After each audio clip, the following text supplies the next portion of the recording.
Shalom saudara, kita berjumpa lagi dalam ibadah online hari ini. Bila senantiasa kita tetap merindukan hadirat Tuhan, tinggal dekat bersama dengan Tuhan, menikmati hadirat Tuhan dengan segenap hati kita, dengan segenap jiwa kita. Haleluya.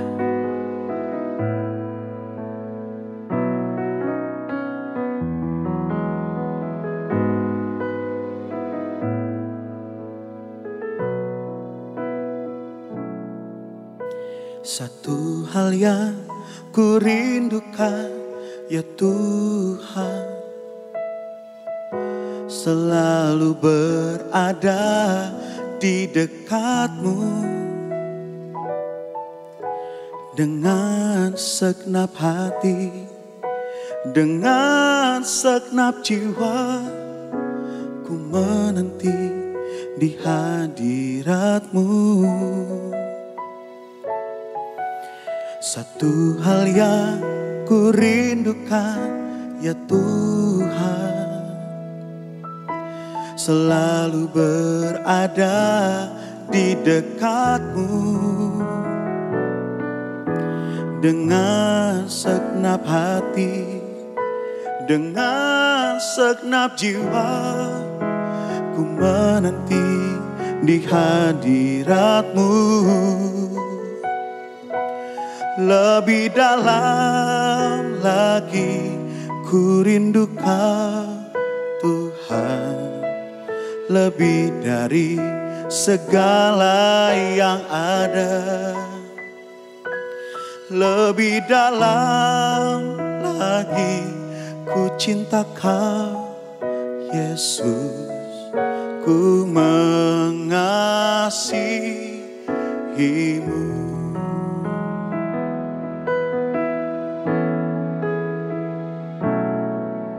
Satu hal yang ku rindukan, ya Tuhan, selalu berada di dekat-Mu. Dengan segenap hati, dengan segenap jiwa, ku menanti di hadirat-Mu. Lebih dalam lagi ku rindu Kau Tuhan, lebih dari segala yang ada. Lebih dalam lagi ku cinta Kau, Yesus, ku mengasihi-Mu. Lebih dalam lagi ku rindu Kau Tuhan, lebih dari segala yang ada. Lebih dalam lagi ku cinta Kau, Yesus, ku mengasihi-Mu.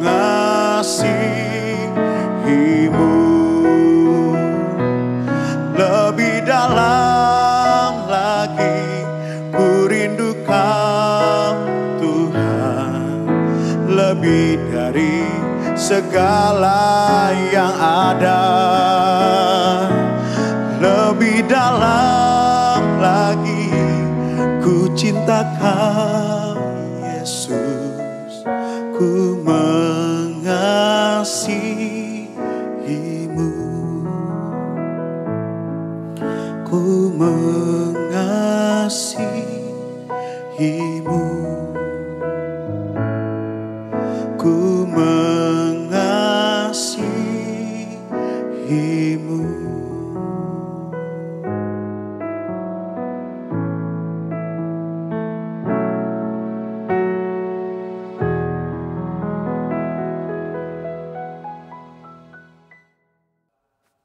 Shalom, selamat bertemu kembali Bapak Ibu dan semua saudara. Tentunya kita ada dalam keadaan baik-baik. Apapun yang menimpa kita, Tuhan selalu bersama dengan kita. Ya, apapun itu, Tuhan tidak pernah, sekali-kali tidak akan meninggalkan kamu. Itu kata Tuhan.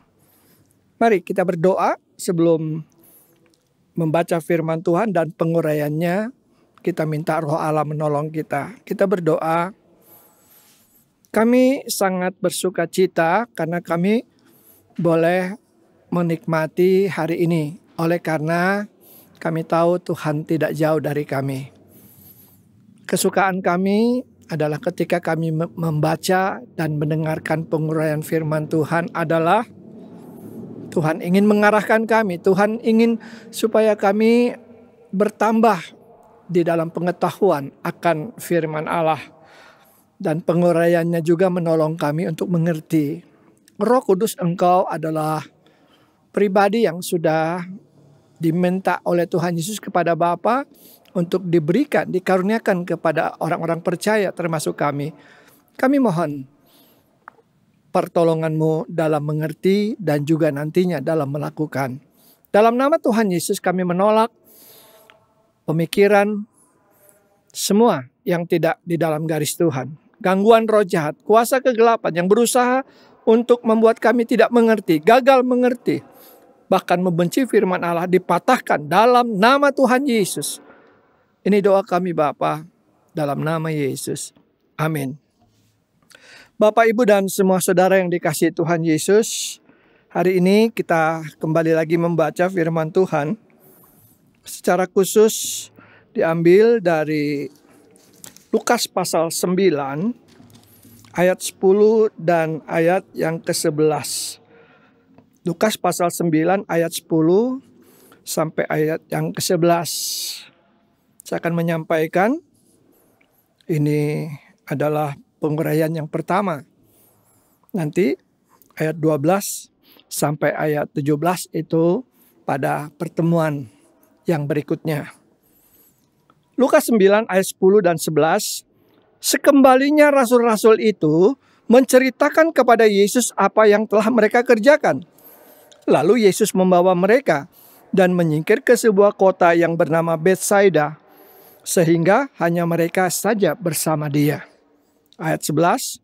Akan tetapi orang banyak mengetahuinya, lalu mengikuti Dia. Ia menerima mereka dan berkata-kata kepada mereka tentang kerajaan Allah. Dan Ia menyembuhkan orang-orang yang memerlukan penyembuhan. Saudara yang kasih dalam Tuhan Yesus, konteks pasal 9 ini adalah bagaimana sebelumnya Tuhan Yesus mengutus ke-12 murid untuk memberitakan Injil dan menyatakan kuasa yang ada pada Kristus, yang ternyata bahwa kuasa itu diberikan oleh Tuhan Yesus kepada mereka. Ya. Dalam pasal 9 ayat 1, maka Yesus memanggil ke-12 muridnya lalu memberikan tenaga dan kuasa kepada mereka untuk menguasai setan-setan dan untuk menyembuhkan penyakit-penyakit. Lalu pergilah mereka dan mereka mengelilingi segala desa sambil memberitakan Injil dan menyembuhkan orang sakit di segala tempat. Saudara, ada impartasi kuasa dari Tuhan Yesus kepada para murid. Para murid memang begitu mengalami bagaimana Tuhan Yesus menyatakan kuasanya, menyatakan siapa pribadi Dia. Karena dalam ayat-ayat sebelumnya pengalaman para murid bersama dengan Tuhan Yesus, di mana mereka ada di perahu bersama-sama dengan mereka. Danau, karena ada angin ribut. Bagaimana Tuhan Yesus meredahkan danau itu. Saudara, yang berikutnya, ketika mereka sampai di Gerasa, ada 2 orang yang dirusak oleh setan, oleh roh-roh jahat.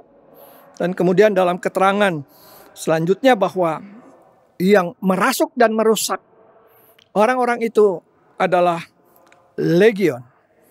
Setan-setan yang ditulis di situ kira-kira berjumlah 2.000 setan, saudara. 2.000 roh jahat. Dalam pasal 8 ayat berikutnya, bagaimana kuasa Kristus membangkitkan Yairus. Dan kemudian menyembuhkan seorang perempuan yang 12 tahun mengalami sakit pendarahan. Para murid melihat itu. Para murid mengalami sendiri, menyaksikan sendiri dengan mata mereka tentang pribadi ini. Dan itu membuat kepercayaan mereka kepada Kristus menjadi bertambah.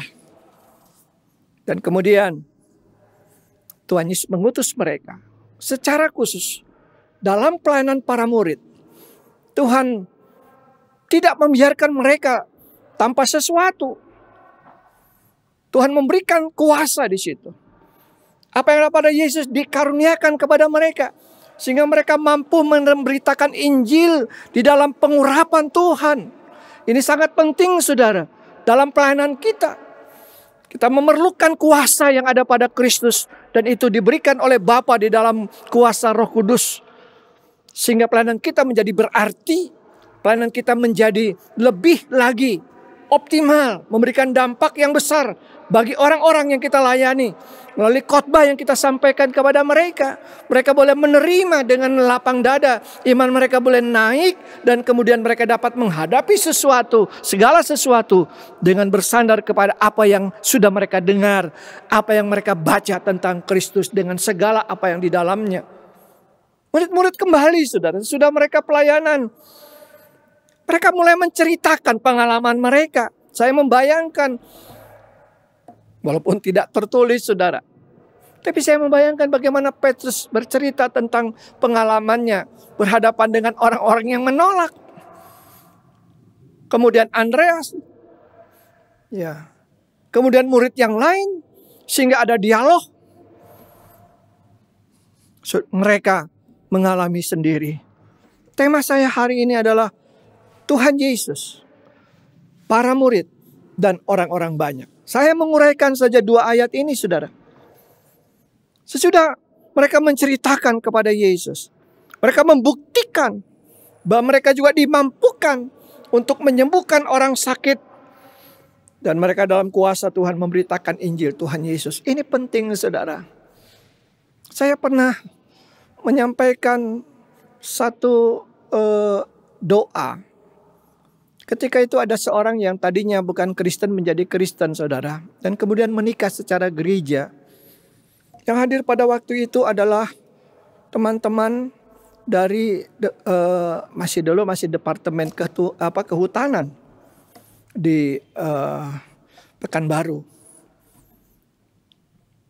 Bapak tempat saya tinggal itu adalah seorang hamba Tuhan yang memulai dengan persekutuan doa. Mereka ada beberapa keluarga. Dan kemudian meminta tenaga hamba Tuhan dari Institut Injil Indonesia. Saya dikirim ke sana saudara. Dan kemudian baru mungkin 2 hari, itu malam minggu, saya menghadiri itu acara itu bersama-sama dengan keluarga ini.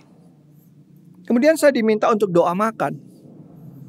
Karena yang hadir itu banyak yang bukan Kristen, maka saya berdoa makan dengan cara ketika saya melayani untuk penginjilan di antara suku Madura di Probolinggo.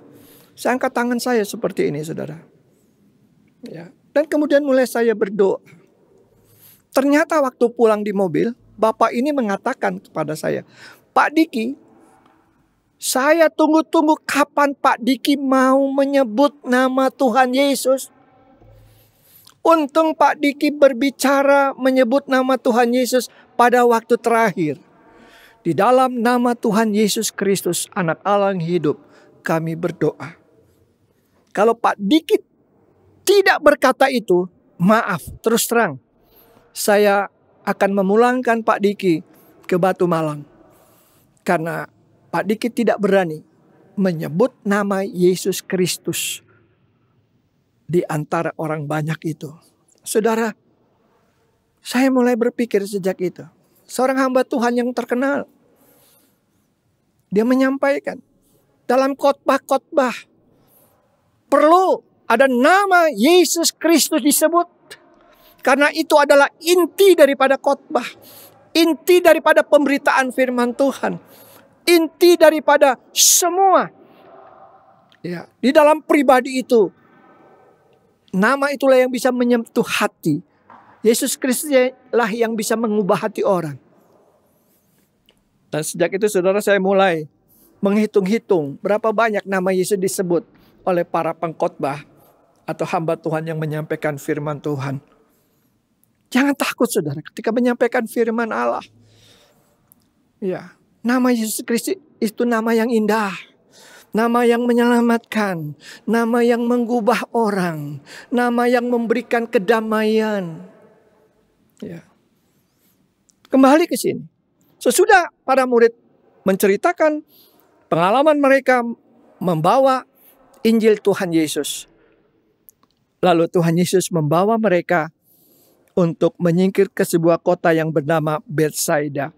Tuhan Yesus membawa mereka. Tuhan Yesus menjadi pemimpin. Tuhan Yesus yang mengarahkan. Tuhan Yesus yang membawa. Ini penting saudara. Kita perlu memberi diri secara penuh untuk diatur, dipimpin oleh Tuhan Yesus. Kita tidak melihat Tuhan Yesus secara muka dengan muka. Tetapi ada firman Allah. Ada hal yang khusus. Ada hal yang penting yang Tuhan Yesus mau buat. Dalam segala hal, kita perlu membawa Kristus. Memberikan tempat kepada Kristus untuk mengatur kita. Di situ saudara, Yesus membawa para murid. Kemana? Ke Betsaida. Karena Tuhan Yesus ingin ada hal yang khusus.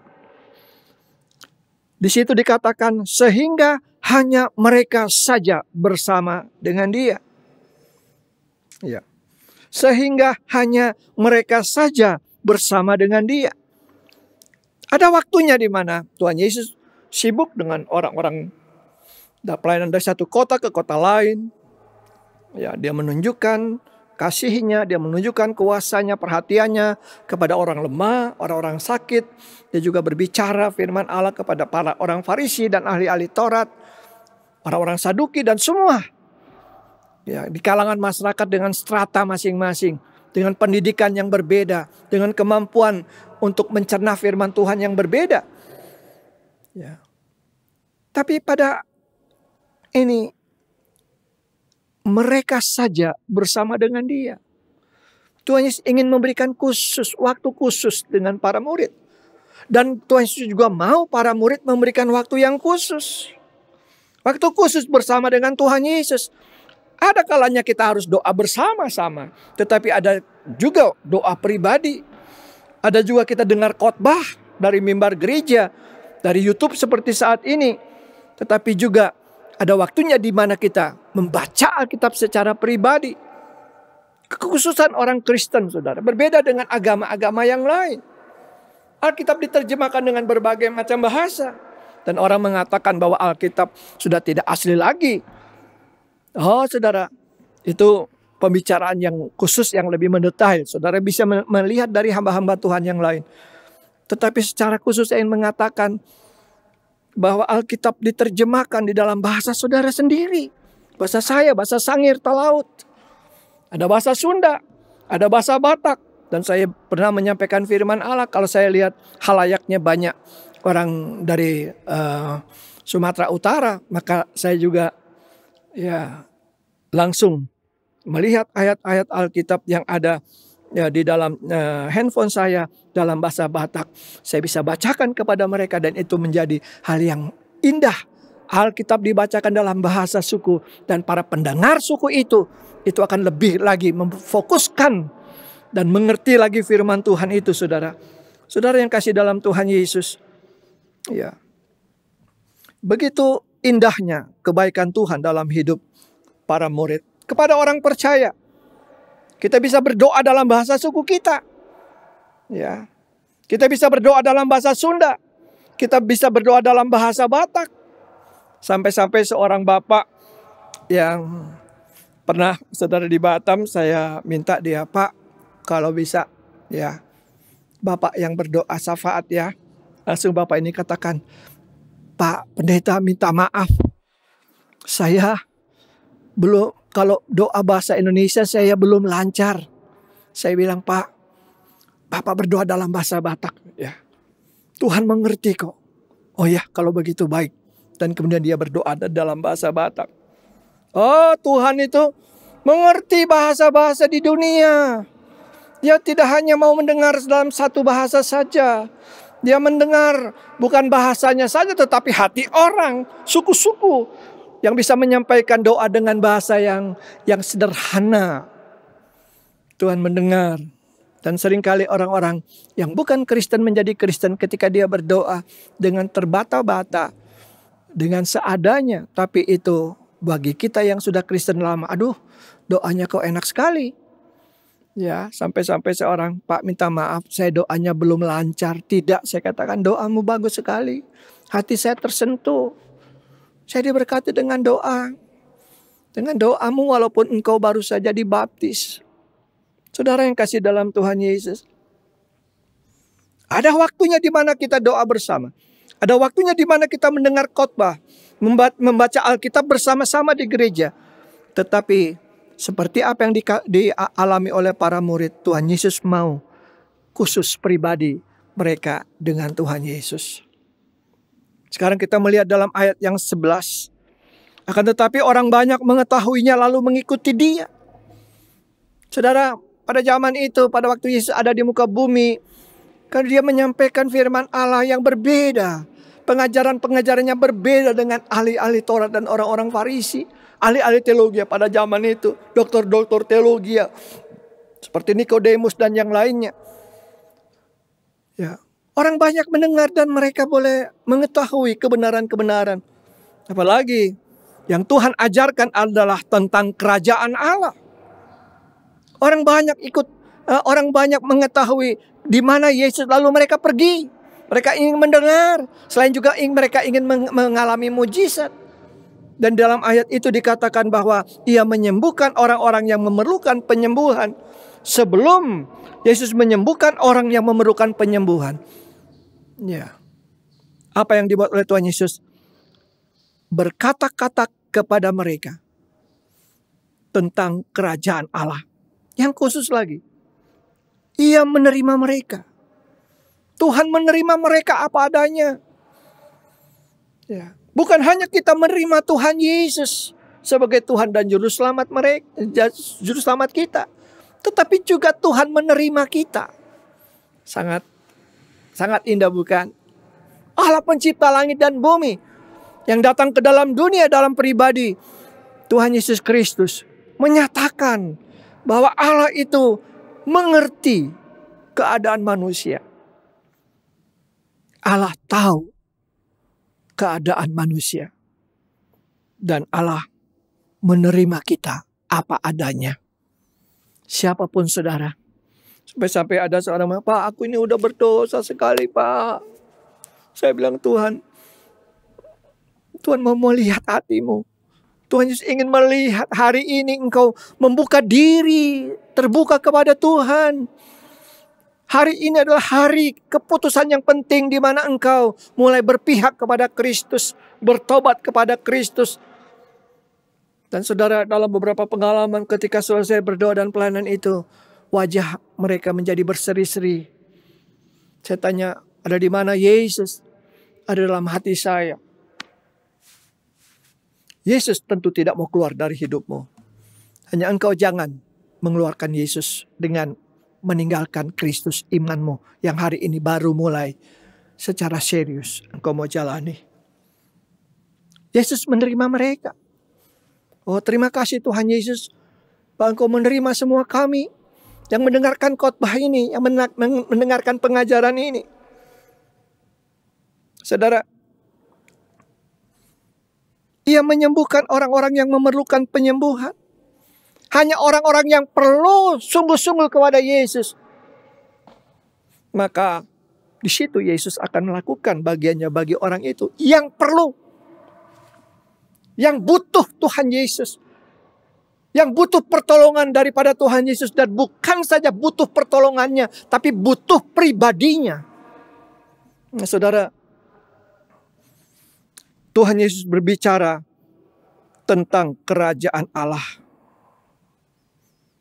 Di sini saudara, kebenaran itu mulai dinyatakan kerajaan Allah.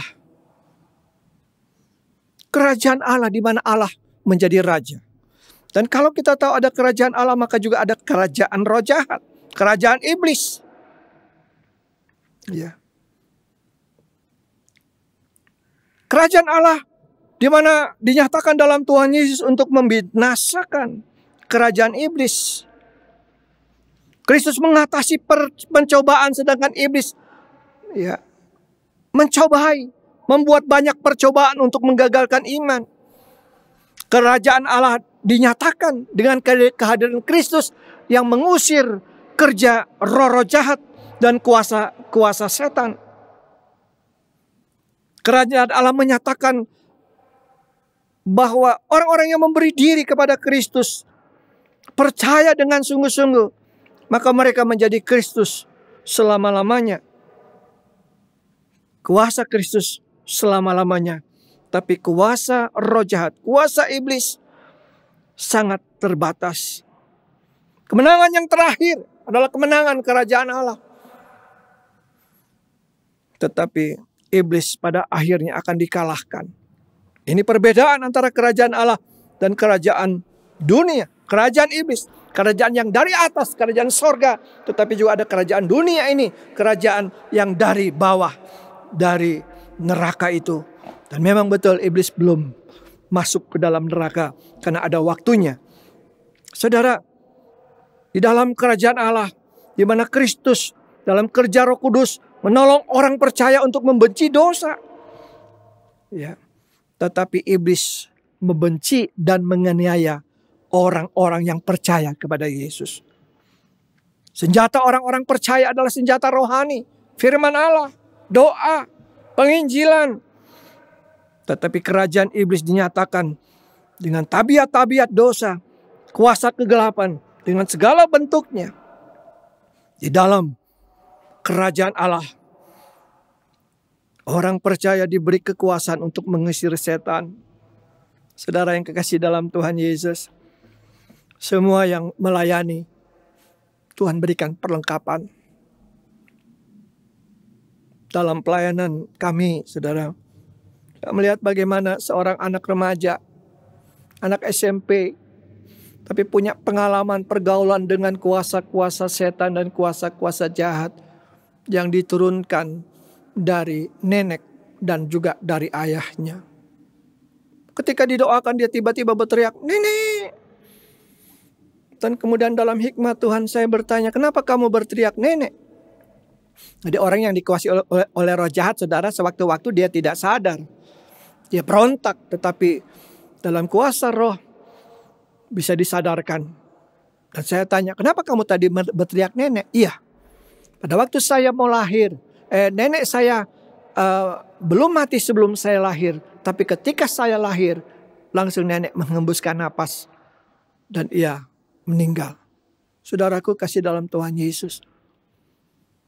Kelas 5 SD dia beberapa waktu dia dikunci. Ayahnya pergi bekerja. Rumah tangga ayahnya divorce, saudara. Bercerai sehingga dia ikut ayahnya. Aduh. Kerajaan iblis dengan kuasanya dinyatakan dalam pribadi-pribadi.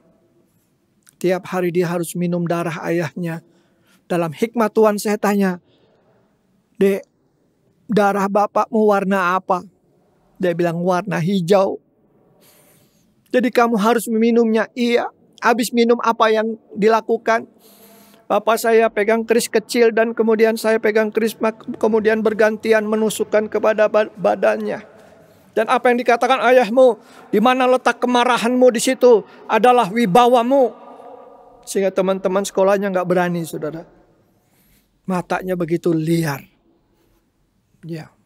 Tapi bagaimana ketika dia dilepaskan oleh kuasa Tuhan Yesus? Karena ada orang-orang yang harus melayani di dalam kuasa Tuhan juga. Di sini kerajaan Allah dinyatakan dalam satu peperangan roh. Dan akhirnya saudara, pemudi ini dilepaskan. Tapi berkali-kali roh jahat berbuat kecelakaan buat dia. Sedang nyebrang jalan ditabrak, terlempar.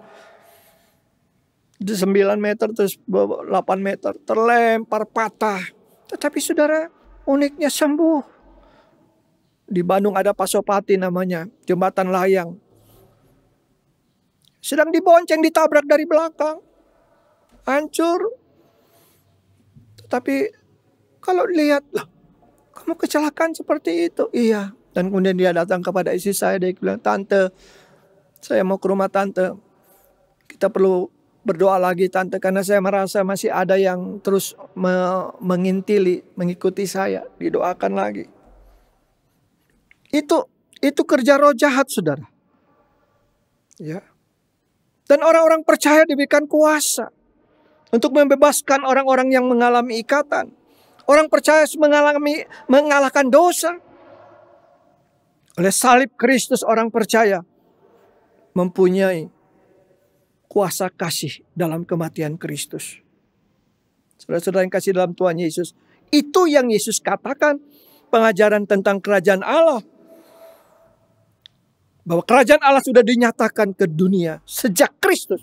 Dimulai sejak Kristus. Di situ baru dinyatakan.